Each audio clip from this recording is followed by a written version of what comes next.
پانچویں دلیل یہ ہے، سیدنا علی رضی اللہ عنہ ان سے پوچھا گیا مصنف ابن ابی شیبہ میں کہ جو حضرت معاویہ کے ساتھ لڑائی کرتے ہوئے ہمارے بندے فوت ہو گئے ہیں وہ کدھر جائیں گے؟ فرمایا ہمارے بھی جنت میں اور ان کے بھی جنت میں،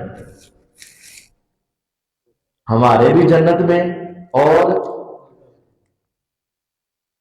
اگر وہ باغی ہوتا اور جہنم کی طرف بلانے والا ہوتا تو مر کے کدھر جانا چاہیے سی؟ جہنم میں۔ دیکھیں نا ایک بندہ جہنم کی دعوت دے رہا ہے، زندہ زندہ مر گیا تو کتنے پہنچ گیا؟ جنت۔ لو ایسے ہو سکتا ہے؟ یہ جب مرے تو یہ سیدھے جہنم میں گئے، اور معاویہ رضی کی طرف سے جو فوت ہوئے وہ کدھر گئے؟ جنت میں۔ تو پھر اس حدیث کا مصداق کون بنیں گے؟ یہ بنے گے، معاویہ کا گروہ نہیں بن سکتا۔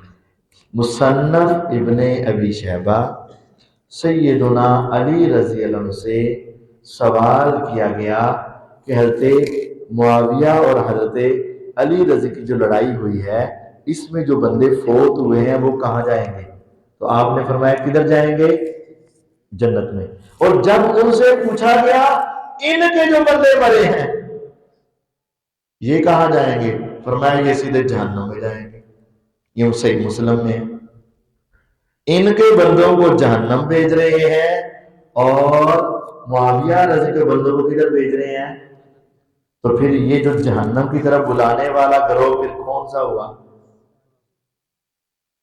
یہ والا ہوا، کیونکہ جو جہنم کی طرف بلاتا مرا اور جہنم میں گیا، جو جنت میں جا رہا ہو وہ جہنم کی طرف بلانے والا نہیں ہو سکتا۔ سمجھ آئی؟